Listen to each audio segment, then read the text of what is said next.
ETF index mutual funds నేర్చుకుని stock మార్కెట్లో రాణించాలనుకుంటున్నారా? వెంటనే ఈ నెంబర్కి కాల్ చేయండి.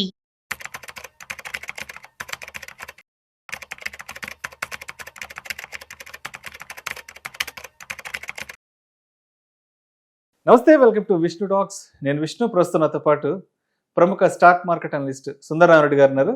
సార్తో మాట్లాడదాం. సార్ నమస్తే. సార్ నమస్తే అండి. Welcome to Vishnu talks and welcome to market weekend outlook. Right. ఒకసారి 26th సెప్టెంబర్ ఫ్రైడే నాడు మార్కెట్లు ఎక్కడ క్లోజ్ అయినాయో డీటెయిల్గా చూద్దాం సార్. సెన్సెక్స్ విషయానికి వస్తే 733 పాయింట్ల నష్టంతో 80,426 పాయింట్ల వద్ద క్లోజ్ అయింది. నిఫ్టీ విషయానికి వస్తే 236 పాయింట్ల నష్టంతో 24,655 వద్ద క్లోజ్ అయింది. ఆల్మోస్ట్ గత 6 సెషన్స్ నుంచి, గత 6 రోజుల నుంచి మార్కెట్లో 15 లక్షల కోట్ల రూపాయల సంపద మార్కెట్ నుంచి వైప్ అవుట్ అయిపోయింది.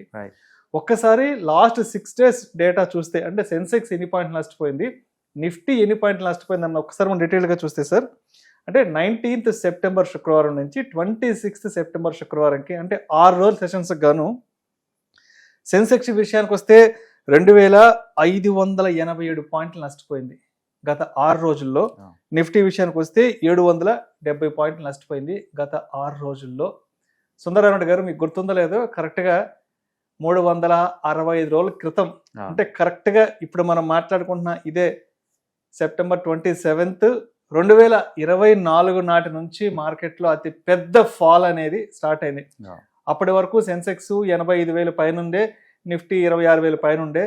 అక్కడి నుంచి మార్కెట్ కంప్లీట్గా దిగి రావడం అనేది చూడడం జరిగింది. అంటే ఇవాళతో మార్కెట్ సంక్షోభానికి 1 year కంప్లీట్ అయింది. ఎందుకు ఇంత పెద్ద ఎత్తున మార్కెట్లు క్రాష్ అవుతున్నాయి? మార్కెట్ని మరీ ఇబ్బంది పెడుతున్న అంశాలు ఏంటి అసలు? ఇంత ముందుతో పోల్చుకుంటే ఇప్పుడు ఎకానమీ అంతా వార్ ఎకానమీ అయిపోతుందండి. ట్రంప్ రోజుకో ట్వీట్ చేస్తే అది ఎఫెక్ట్ అవుతుంది. మొన్నటికి ఐటీ, తర్వాత మళ్ళీ ఐటీ దగ్గర నుంచి తర్వాత H1B వీసాస్, ఇప్పుడు మళ్ళీ లేటెస్ట్ గా ఫార్మా. అంటే బేసికల్ ఈ టారిఫ్ వల్ల అమెరికన్ పబ్లిక్ కి మరి ఎందుకు రెస్పాండ్ అవ్వట్లేదు ఏమో తెలియదు, కానీ ఇన్ఫ్లేషన్ వాళ్ళకి పెరిగే సంగతి తెలిసినా కూడా వాళ్ళు పెద్ద రెస్పాండ్ అవ్వట్లేదు. అదేదో వేరే వాళ్ళకి హెల్ప్ చేస్తున్నట్టు వాళ్ళు టారిఫ్ వార్ బీయింగ్ చేసిన తర్వాత రోజుకో రకంగా అయిపోతుంది. అంటే ప్రపంచంలో ఏ మూల చూసినా సరే చాలా అన్సర్టనిటీ, అన్సెక్యూరిటీ ఎక్కువ అవుతుంది. గోల్డ్ 52% ర్యాలీ అంటేనే ఈక్విటీ మార్కెట్ బాగా వాలటిలిటీ గ్రోత్ ఉన్నట్లు లెక్క అనమాట. సో మొత్తానికి ఇప్పుడున్న ఎకానమీ ఏంటంటే వార్ ఎకానమీ అనమాట. War type economy, tariff economy, uncertainty. World wide గా సెంట్రల్ బ్యాంక్స్ ఒక రేట్ కట్ చేస్తే ఇంకో వైపు నుంచి ఇన్ఫ్లేషన్ పెరుగుతున్నాయి వేరే కంట్రీలో. సో ఒక కంట్రీ ఇంకో కంట్రీ బిజినెస్ అన్ని ఇన్సెక్యూర్ ఫీల్ అవుతున్నాయి. చివరికి అమెరికా వాళ్ళు ఈ దేశంలో కొనొచ్చు, ఆ దేశంలో కొనకూడదు, ఇలా టారిఫ్ ఇలా పెట్టుకుంటూ పోతుంది. ఇప్పుడు మనం రష్యాతో కొనొద్దు అంటున్నారు, ఇరాన్ దగ్గర కొంటా అంటే మళ్ళీ దాని దగ్గర కొనొద్దాం, వెనిజులా దగ్గర కొంటే వాళ్ళు కొనొద్దు అంటే వాళ్ళు ఎక్కడ కొనాలి ఎక్కడ వద్దనేది వాళ్ళు డిసైడ్ చేస్తారు అనమాట. అట్లా ప్రతి కంట్రీలో ప్రతి చోట వాళ్ళు ఏలు పెట్టడం ఉండటం వల్ల వరల్డ్ వైడ్ గా చాలా ఇన్సెక్యూరిటీ అండ్ అన్సర్టనిటీ వస్తూ ఉందన్నమాట. ఇప్పుడు రీసెంట్ గా మనం చూస్తే మళ్ళీ ఫార్మాలో ఏలు పెట్టారు. సో మార్కెట్ ఎక్కడ రెస్పాండ్ అవ్వద్దు మనకే తెలియనంత ఇదిగా ఉందన్నమాట. యాక్చువల్ జీడిపి గ్రోత్ బాగుంది అండ్ టాక్సేషన్ అన్ని బాగుంది ఇండియాలో, but still market last almost 14 months నుంచి రిటర్న్స్ ఏం రావట్లేదు. లోకల్ మనీ వస్తుంది, ఒక రీజన్ తోటి మార్కెట్ సస్టైన్ అవుతుంది, కానీ ఇలా చాలా కష్టం అనమాట. ఇప్పటికైతే కంటిన్యూస్గా ఆల్మోస్ట్ 7 days నుంచి పడుతూనే ఉందండి. 7 days నుంచి. లాస్ట్ టైము ఇది రికవరీ స్టార్ట్ అయింది. లాస్ట్ 3 times కూడా 24,400 దగ్గర నుంచి రికవరీ స్టార్ట్ అయింది. అంటే ఇంకో 200 డౌన్ సైడ్ రిస్క్ ఉంది అంతే మార్కెట్కి, అంతకుమించి పడే ఛాన్స్ తక్కువ. ఎందుకంటే ఇంతకు ముందు మార్కెట్ లాస్ట్ టైంలో అంటే 2025 జనవరిలో అదే ప్లేస్ నుంచి రికవర్ అయింది, ఇది 24,400 దగ్గర. తర్వాత మళ్ళీ మార్కెట్ ఆగస్టు 25లో కూడా అదే ప్లేస్ నుంచి రెస్పాండ్ అయింది. తర్వాత నెక్స్ట్ September 2 కూడా ఇదే ప్లేస్ నుంచి రెస్పాండ్ అయింది. ఇప్పుడు కూడా బహుశా ఈ 24,400 దగ్గర రెస్పాండ్ అయ్యే ఛాన్స్ ఎక్కువ ఉంది. కాబట్టి డౌన్ సైడ్ రిస్క్ ఇప్పుడు లైవ్ మార్కెట్ 24,654 ఉంది. ఇంకొక 200 పాయింట్లు రేపు మండే పడితే అక్కడ ఇది రెస్పాండ్ అవ్వలేదు అనుకోండి, మోర్ డామేజ్ జరిగింది. అంటే ఇప్పుడు మార్కెట్లు కంప్లీట్ గా బేర్ ట్రాప్ లోకి ఉన్నాయనుకోవచ్చా? బేర్ ట్రాప్ అనే డెఫినేషన్ మనం ఎప్పుడు వాడతామంటే షార్ట్ టర్మ్ లో 20% అనే మార్కెట్ డ్రాప్ అవ్వాలి, లేదా 200 మూవింగ్ యావరేజ్ కిందకి వెళ్ళిపోవాలి. ఆ రెండు జరిగితేనే దాన్ని మనం బేర్ ట్రాప్ అంటాం. అంటే ప్రస్తుతానికి అలాగేం కనిపించట్లేదు. Just normal crash normal crash, normal volatility. Booking అనుకోవచ్చు. కాకపోతే సివియర్ లెవెల్ చాలా ఎక్కువ ఉంది.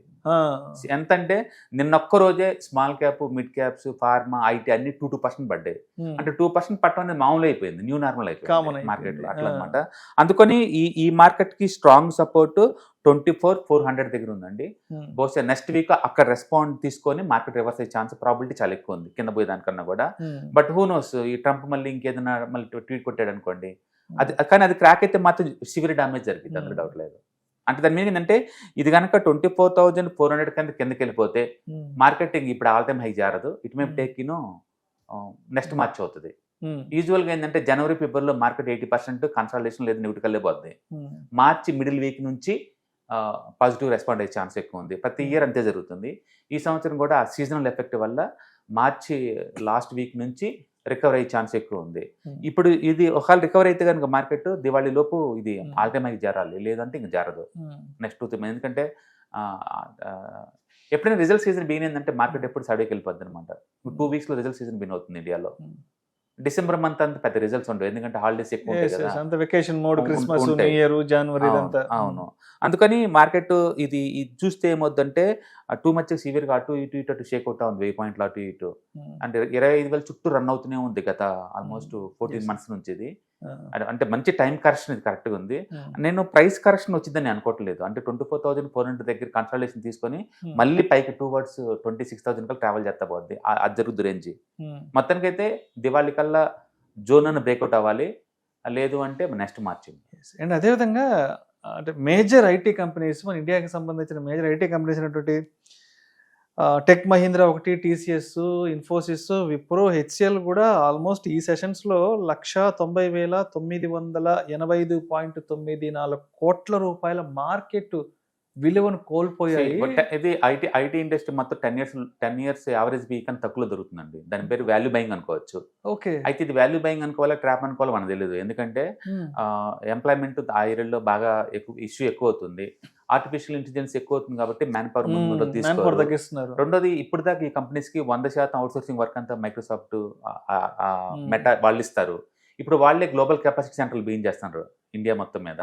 వాళ్ళే వర్క్ తీసుకున్నారు అనుకోండి, ఇక ముందు రోజులు వీళ్ళకి వర్క్ ఇచ్చేంత తక్కువ. గుర్తుపెట్టుకుని ఎన్విడియాలో మొత్తం వరల్డ్ వైడ్ ఉన్న ఎంప్లాయీస్ మొత్తం 30,000 కోట్ల మంది, 4 trillion మార్కెట్ క్యాపిటలేషన్ దానికి. అంటే 4 trillion మార్కెట్ క్యాపిటలేషన్ అంటే ఇన్ని కోట్ల మంది ఎంప్లాయీస్ ఉన్న రూల్ ఏం లేదు, జస్ట్ 30,000 మందినే రన్ చేస్తున్నారు షోని. అంటే ముందు రోజులు ఎంప్లాయీస్ తగ్గించుకొని వాళ్ళ వర్క్ వాళ్ళే మిషన్ చార్జ్ చేయించుకునే రకం ఆ టైప్ టెక్నాలజీ వస్తుంది అనమాట. అందుకని ఈ ఇండియన్ ఐటీ కంపెనీస్కి ప్రస్తుతానికి కొన్ని ఎడ్జ్ పెద్దగా లేదు. అవుట్సోర్సింగ్ కంపెనీస్ కదా, వాళ్ళు అవుట్సోర్సింగ్ చేయాలి కదా, వాళ్ళు మ్యాన్ పవర్ తగ్గించుకుంటున్నప్పుడు అవుట్సోర్సింగ్ ఛాన్స్ ఎక్కడ తగ్గింది. అందుకని ఇండియన్ ఐటీ కంపెనీస్కు ఈ టైంలో దాన్ని వాల్యూ బయింగ్ అనాలా లేకపోతే ట్రాప్ అనాలా మనకు తెలియదు. బట్ 10 years లో పీఈతో రన్ అవుతున్నాయి. ఓకే, ఎవరైనా ఐటీ స్టాక్స్ కొనుక్కోవాలంటే మాత్రం this is the best time. Discount లో ఉన్నాయి. దాని అర్థం ఇదేదో మళ్ళీ పూర్వ వచ్చిందని, పూర్వ వైభోగం వచ్చింది మళ్ళీ అలానే మూవ్ అవుతుంది చెప్పలేము. ప్రస్తుతానికైతే ఐటీ ఈ సంవత్సరం వరకు అయితే ఏం లేదు, వీసా ఇష్యూస్ నెక్స్ట్ ఇయర్ నుంచి ఎఫెక్ట్ అవుతుంది కాబట్టి అది చూడాలి. But pharma is right time buying opportunity. ఎందుకంటే అంటే ఫార్మా అనేది కంపల్సరీగా హెల్త్ కేర్ సంబంధించింది కాబట్టి దాన్ని పోస్ట్ పోన్ చేయలేము, దాన్ని అంత ఈజీగా రీప్లేస్ అవ్వలేదు. అందుకని pharma is right to add some more. And last 1 week ఎంత సివియర్ మార్కెట్ పడిందంటే, and Nifty small and mid IT and telecom industry sector 8% down అయింది 1 week లో. అండ్ నెక్స్ట్ నిఫ్టీ ఐటీ 8% పడింది 1 week లో. ఐటీ సెక్టార్ 8% సింగిల్ వీక్లో. And India digital 6.3% down అయింది. Real estate local theme 6% down అయింది. యాక్చువల్గా GST తగ్గేయటం వల్ల కన్స్ట్రక్షన్ కాస్ట్ అంతా బాగా తగ్గుతుంది, బట్ అయినా సరే ఈ సెక్టర్ ఎలాంటి రెస్పాండ్ అవ్వలేదు. ఇది అంతా 6% డౌన్ అయింది. And Nifty small cap 250 quality 50 6% down అయింది. నెక్స్ట్ టాటా వాళ్ళ గ్రూప్స్ అయితే మరి దారుణంగా పడ్డాయి, 6% డౌన్. టాటా ఏ స్టాక్ పట్టినా సరే 30-40 డౌన్, ఏది ఇంక్లూడింగ్ టైటన్తో సహా, టీసీఎస్ అన్ని కూడా. నెక్స్ట్ ఐపీఓ ఇండెక్స్ 6% డౌన్ అయింది. ఫార్మా 5% డౌన్ అయింది లాస్ట్ 1 weekలో. 1 weekలో 5% 1 weekలో అండి. టూరిజం 5% డౌన్ అయింది. And mid small quality index 5% down అయింది. And small cap index 5% down అయింది. నిఫ్టీ అల్ఫా 5% డౌన్ అయింది. And capital market index 5% down అయింది. క్యాపిటల్ మార్కెట్ చాలా స్ట్రాంగ్ ఇండెక్స్ అది, అంటే స్టాక్ మార్కెట్ రిలవెంట్ ఉన్న స్టాక్స్ మొత్తం ఒక ప్యాక్లో ఉంటుంది కదా, అది కూడా 1 weekలో 5% డౌన్ అయింది. అంటే హెల్త్ కేర్ ఇండెక్స్ స్ట్రాంగ్గా ఉండేది లోకల్ థీమ్, అది కూడా 4.9% డౌన్ అయింది. అంటే 5% డౌన్ అంటే నార్మల్ థింగ్ అయిపోయింది అది. లాస్ట్ 1 వీక్ లో. గెయినర్ ఎవరు నిలబడ్డారా లాస్ట్ 1 వీక్ లో అంటే, గెయినర్ ఎవరు నిలబడ్డారంటే, అండ్ దీంట్లో బాండ్స్ అండి ఒక్కటి కూడా నిలబడలేదు. అంటే అసలు మార్కెట్లో గ్రీన్ అనే కాన్సెప్ట్ లేదు ఈక్విటీలో, ఓన్లీ బాండ్ మార్కెట్ ఒకటే. బాండ్ మార్కెట్ సెట్ ఇది ఉంటుంది, మొత్తం లూజరే. అంటే తక్కువ లూజ్ అయింది అంటే దీంట్లో తక్కువ అంటే నిఫ్టీ అండి, తక్కువ డ్రాప్ అయిందంటే Nifty. Otherwise everything is down అండి, ఎవ్రీథింగ్ 5% డౌన్ అయింది, ఎవ్రీథింగ్ 5% డౌన్. తక్కువ అంటే లార్జ్ గ్యాప్ అండి, నిఫ్టీ రెండే 2% డౌన్ అయింది, మిగతా మొత్తం అయితే 7 నుంచి డౌన్. వర్స్ట్ అయితే మాత్రం IT and mid and small telecom, ఈ రెండు బాగా డౌన్ అయింది. మొత్తానికి ఈ మధ్య కాలంలో సివియర్ ఫాల్ జరిగింది. లాస్ట్ 1 వీక్ షార్ప్ గా వన్ వే సైడ్ అండి. ఎందుకంటే అటు H1B వీసాస్ ఒకటి అండ్ ఫార్మా ఒకటి, రెండు ఎక్స్పోర్ట్ ఓరియంటెడ్ థీమ్ సెక్టర్ లో మార్కెట్ అంతా డిమారల్ అయిపోయింది. సర్ప్రైజింగ్ థింగ్ ఏంటంటే ఈ H1B వీసాల వల్ల ఇండియన్ మార్కెట్ లో మొత్తం ఎఫెక్ట్ అవుతుంది. ఈ సంవత్సరం literally 0, next year 1 to 2% down అవుద్ది అంతే ప్రాఫిట్ లో. కానీ మార్కెట్ ఆ విషయం నమ్మటల్లా, కంపెనీ వాళ్ళు చెప్తున్నా సరే, సెంటిమెంట్ అంత స్ట్రాంగ్ గా ఉంది. అంటే నిన్న ఫార్మాలో కూడా వాళ్ళు ట్యాక్స్ వేసింది ఓన్లీ బ్రాండెడ్ వాటికండి, జనరిక్ వాటికి కాదు. జనరిక్ మీద కాదు. ఇండియా వాళ్ళు 95% జనరిక్ అండి వీళ్ళు పంపించేది, వీళ్ళ మీద ట్యాక్స్ లేవు. బట్ సెంటిమెంట్ వెరీ స్ట్రాంగ్ గా ఉన్నప్పుడు తప్పదు కొలాప్స్ అవ్వాల్సిందే. అందుకని మార్కెట్ బాగా డౌన్ అయిందండి. అండ్ లాంగ్ టర్మ్ ఇన్వెస్టర్ అయితే మంచి ఛాన్స్ అండి, ఎందుకంటే తక్కువ రేటుకి అండ్ 1.5 year నుంచి కన్సాలిడేషన్ డెఫినెట్గా 2026 గోయింగ్ టు రాక్ అనమాట. బట్ ప్రస్తుతానికి సెంటిమెంట్ కొంచెం స్ట్రాంగ్ గా ఉంది. అంటే ఇక్కడ ఏం జరుగుతుందంటే పొలిటికల్ గా చూస్తే అమెరికా వాళ్ళు పాకిస్తాన్ దగ్గర తీసుకోవటం, బంగ్లాదేశ్ దగ్గర తీసుకోవటం, ఇండియా మీద రోజుకు రకంగా టార్చర్ చూపించడం, మన రష్యా దగ్గర నుంచి అద్దెసుకోవద్దు అని పెద్దనలాగా బిహేవ్ చేయడం, ఇండియా వాళ్ళు దానికి ఆపోజిట్లు పాడటం.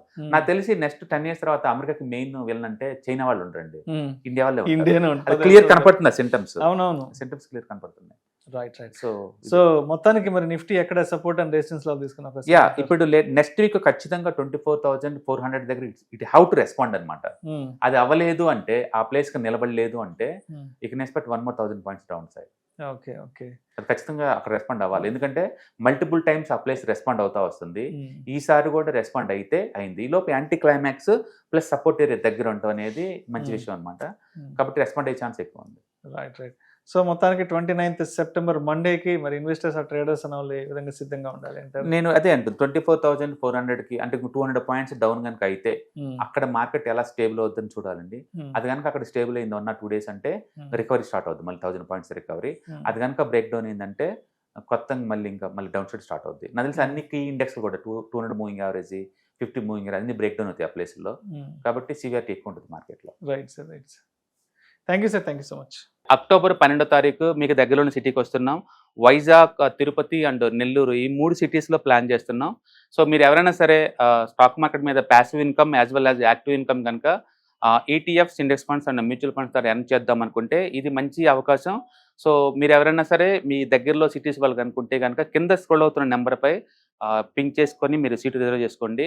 సో ఇంతకుముందుతో పోల్చుకుంటే ఏంటి, ఇంతకుముందు మనం ఓన్లీ ఆన్లైన్లో తీసుకునే వాళ్ళం, ఇప్పుడు దాంతో పోల్చుకుంటే ఇది క్లాస్ రూమ్ ఎన్విరాన్మెంట్లో అనమాట. సో 1-to-1 ఇంటరాక్షన్ ఉంటుంది కాబట్టి మోర్ ఎఫెక్టివ్గా ఉంటుంది. కాబట్టి ఎవరికైనా ఇంట్రెస్ట్ ఉంటే ఈ 3 అసెట్ క్లాసులు నేర్చుకుందామని కింద స్క్రోల్ అవుతున్న నెంబర్పై పింక్ చేయండి. Thank you. హాయ్. స్టాక్ మార్కెట్లో వాలటిలిటీకి దూరంగా ఉంటున్నారా? పోర్ట్ఫోలియోస్ అన్నీ కూడా రెడ్లో ఉండి బ్లీడ్ అవుతున్నాయా? అంటే స్టాక్ మార్కెట్లో ఉండి సస్టైనబిలిటీ ఉన్న బిజినెస్ మోడల్ లాగా, లేదా స్టాక్ మార్కెట్ లాంగ్ టర్మ్లో మంచి వెల్త్ క్రియేట్ చేసుకునేలాగా ప్లానింగ్స్ ఏమైనా ఉన్నాయా? అయితే అలాంటి వాళ్ళ కోసం ఈ ప్రోగ్రామ్ అండి. ETFs, index funds and mutual funds. మా స్టాక్ మార్కెట్లో ఉండి కూడా సెక్యూర్ వేలో మనీ మేక్ చేసుకునే పద్ధతి ఏదైనా ఉందంటే రిటైలర్స్కి ఈ 3 అనమాట. దీంట్లో కాంప్రహెన్సివ్గా మీకు ట్రైనింగ్ అండ్ గైడెన్స్ జరుగుతుంది. అండ్ వీకెండ్స్లో జరిగే ఈ ప్రోగ్రామ్లో అటెండ్ అవడం ద్వారా ETFs, index funds and mutual ఫండ్స్లో మీ నాలెడ్జ్ పెంచుకోండి. మీ పోర్ట్ఫోలియో మీరే మెయింటైన్ చేయడం ద్వారా ఇయర్లీ యావరేజ్ మీద 20 to 30% మనీ మేక్ చేసుకోండి. All the best. Thank you.